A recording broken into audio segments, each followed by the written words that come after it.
Welcome back, everyone. Today I wanted to show you guys a brand new, that is right, brand new 2013 game for the Neo Geo MVS. And that game is Neo XYX.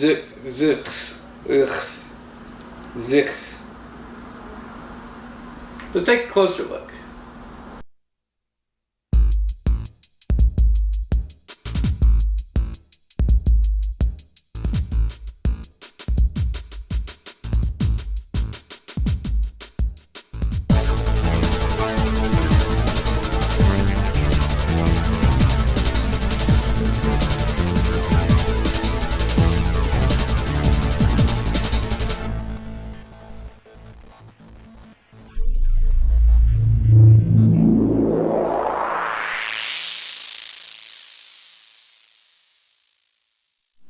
Okay, so we'll begin by looking at a few things that come with the game. First of all, you have the soundtrack CD.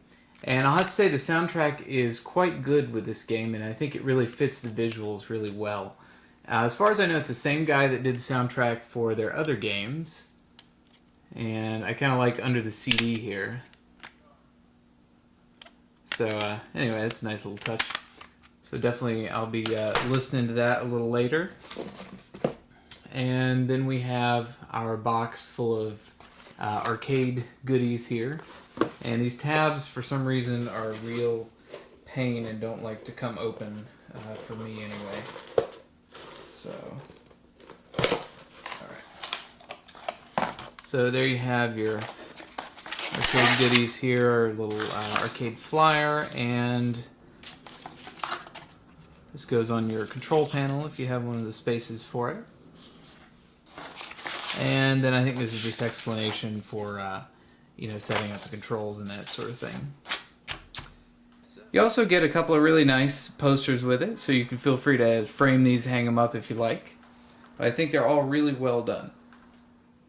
Alright, so finally we get to the game itself. And as you can see, the box is pretty nicely detailed. I actually like this artwork. And then on the back here we have just some screenshots of the game, a little bit of a storyline here. And then maybe we open it up. And inside we have our little instruction booklet here. This I find hilarious. She actually looks like she might be of legal age, which is a move in the right direction for shoot 'em ups, I think.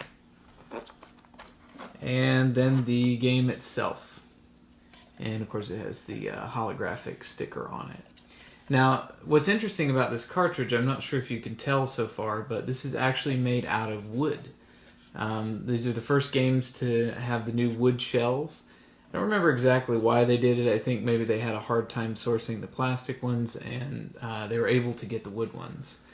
But also the card itself has their little proprietary thing in it, so you can take the screws out, and there's a little USB plug so you can install any kind of updates in case they change anything.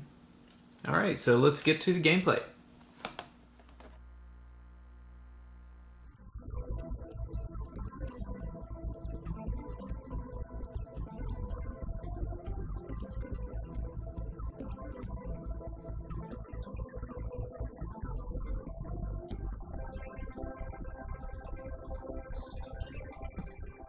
Here we have your fairly typical intro, which I'm sure has something to do with the storyline. I suppose this guy with an emerald in his face blows up a planet. You have your damsel in distress. But not to worry. Our hero, the Disco Spaceman, and his souped-up World War I fighter are on the job.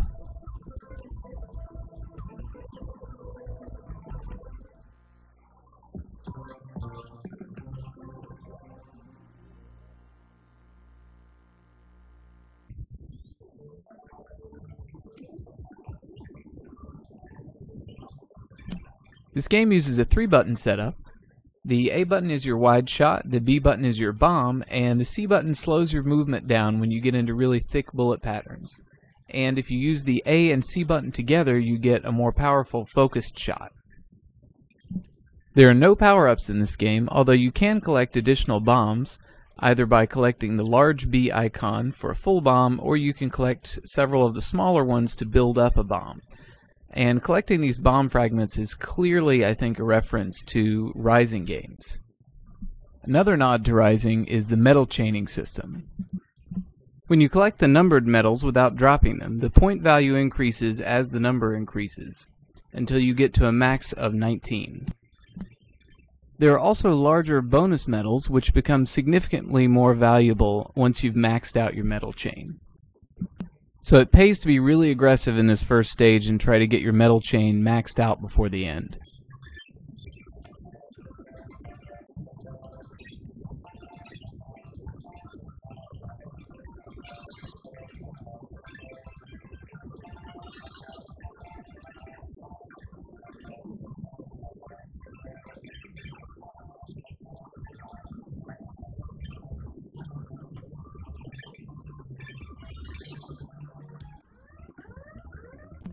It also pays not to fall asleep during the first boss battle.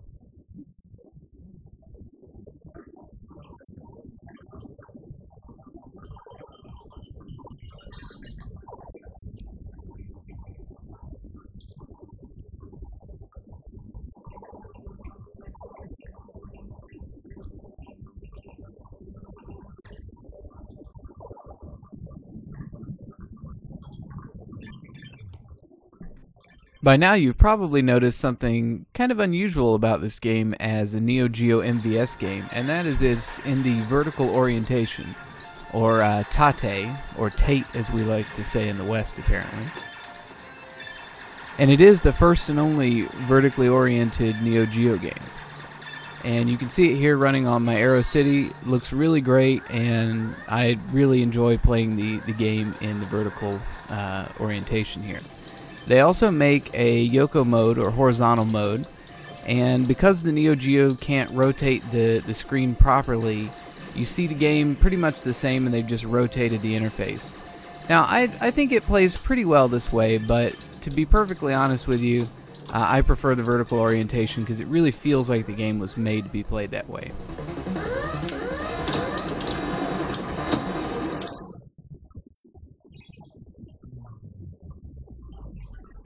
The art style is more reminiscent of a late Toaplan game with really beautiful sprite work. And I wouldn't exactly call this a bullet hell, although it does get a little hectic in the later stages.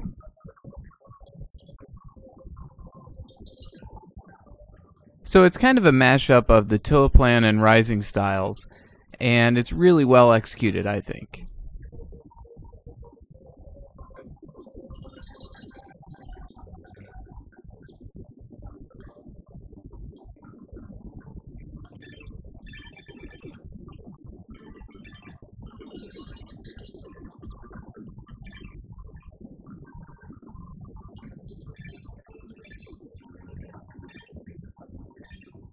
Now, as much as I love this game, there are a few little nitpicky issues that I have with it. The first one is that there's a little bit of sprite tearing. You can see it right here when I use this bomb.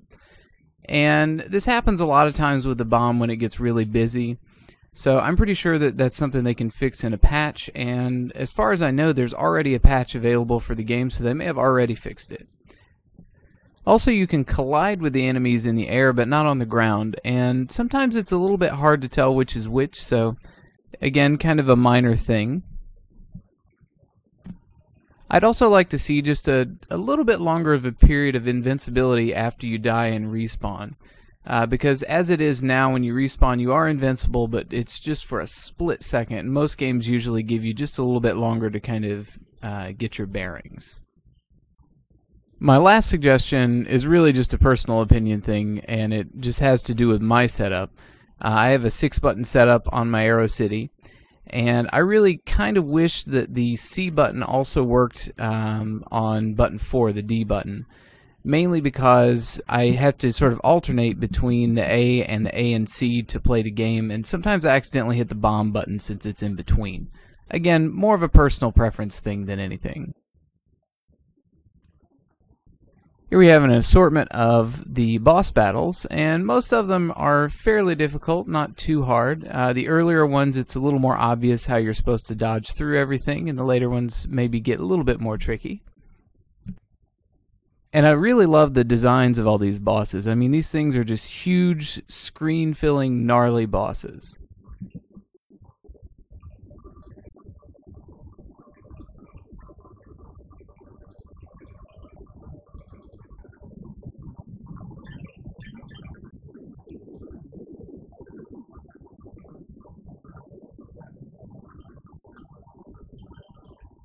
Another thing I really like about these bosses is that their attacks don't always come in the same order, so it really keeps you on your toes.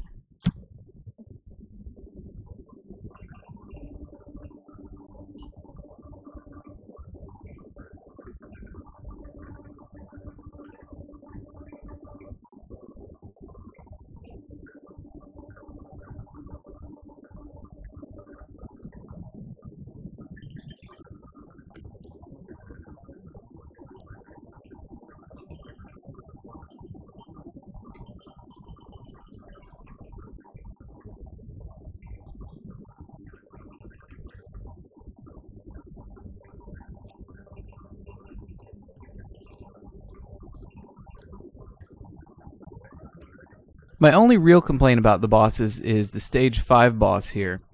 And honestly, this is, in terms of looks, this is one of my favorite bosses in the game. I think it looks incredible. The unfortunate thing is, I think once you figure out where some of the safe spots are, the patterns are maybe a little too easy to dodge. Which may be fine for some of the earlier bosses, but I think once you reach stage 5, the pattern should be very difficult.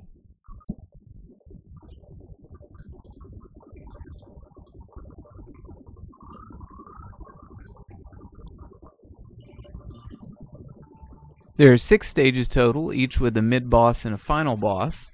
I think the difficulty level is appropriate. It gets pretty tough towards the end, but not anything insurmountable. The ship speed was a little fast when I first started playing, but I think I got used to it, and I actually kind of like it now. And also, once you get used to using the C button to slow down your speed, you can dodge through those thicker patterns a little bit easier.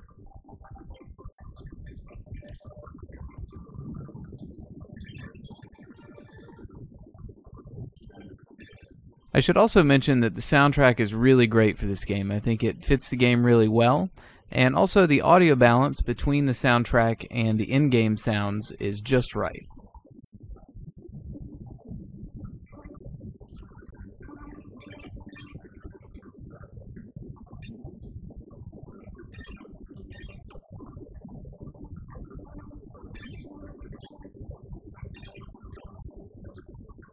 This is another solid effort from NG Dev Team, and I definitely recommend picking this game up if you get a chance. As far as I know, both the original run and the reprint versions of this have sold out, so there aren't any MVS copies floating around unless you find one on eBay or something like that. But they usually do reprints from time to time. Also, you can pre-order the Dreamcast version, which is supposed to be coming out in December, I believe. And the regular edition will only set you back about $45, so I think it's well worth it.